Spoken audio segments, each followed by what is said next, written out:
নমস্কার বন্ধুরা, সোমা কিচেন বাংলায় আপনাদের সবাইকে স্বাগত। আশা করছি আপনারা সবাই খুব ভালো আছেন। অন্য দিনের মতো আজও একটি দারুণ রেসিপি নিয়ে চলে এসেছি, পিৎজা সস। বাচ্চারা ফাস্টফুড খেতে খুবই ভালোবাসে। দোকানের ওই কেনা ফাস্টফুড খেলে অনেক সময় স্বাস্থ্যের পক্ষে ক্ষতিকর হয়ে দাঁড়ায়। তাই যদি আপনারা সহজেই ফাস্টফুড বাড়িতে বানিয়ে দেন তাহলে খুবই ভালো হয়। তার জন্য সম্পূর্ণ ভিডিওটি দেখতে হবে। আমার চ্যানেলের নতুন বন্ধুদের কাছে অনুরোধ আমার চ্যানেলটিকে সাবস্ক্রাইব করার জন্য, আর ফেসবুক বন্ধুদের কাছে অনুরোধ পেজটিকে ফলো করার জন্য। চলুন দেখে নেওয়া যাক রেসিপি। পিৎজা সস বানানোর জন্য এখানে নিয়েছি 1 কিলো টমেটো, অলিভ অয়েল, আর নিয়েছি রসুন কুচো, পেঁয়াজ কুচো, কাশ্মীরি লঙ্কার গুঁড়ো, চিলি ফ্লেক্স, নুন, অরেগানো আর চিনি। সবার প্রথমেই আমি কড়ার মধ্যে জল গরম বসিয়ে নিয়েছিলাম। সমস্ত টমেটোগুলো খুব ভালো করে সেদ্ধ করে নেব। টমেটোগুলো খুব ভালো করে সেদ্ধ হয়ে গেছে। এবার সমস্ত টমেটোর স্কিনগুলো ছাড়িয়ে নেব।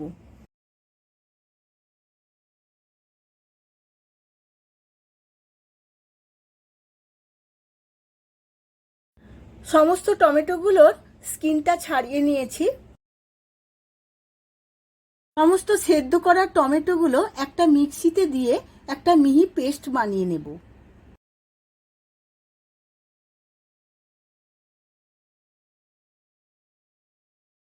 এবার একটা কড়ার মধ্যে অল্প একটু অলিভ অয়েল দিয়ে দিয়েছি।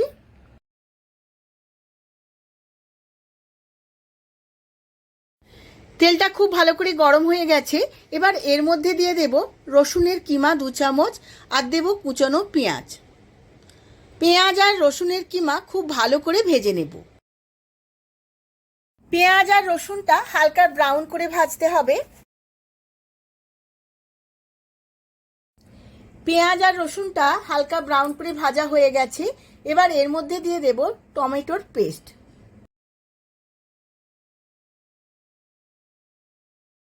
পেঁয়াজ আর রসুনের সাথে টমেটোর পেস্টটা 5 মিনিট খুব ভালো করে ফুটিয়ে নেব।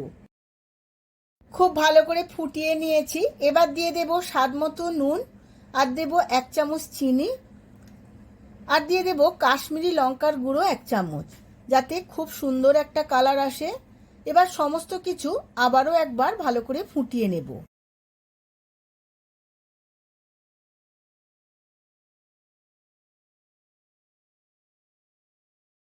খুব ভালোভাবে ফুটে গেছে। এবার এর মধ্যে দিয়ে দেব 1/2 চামচ চিলি ফ্লেক্স, আর দেব 1 চামচ অরেগানো। এবার সমস্ত কিছু খুব ভালোভাবে মিশিয়ে নেব।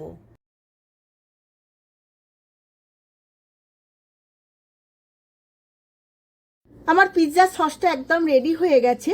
এবার গ্যাসের ফ্লেমটা অফ করে আমি কিছুক্ষণ পরে সার্ভ করে নেব। আমি সার্ভ করে নিয়েছি পিৎজা সস।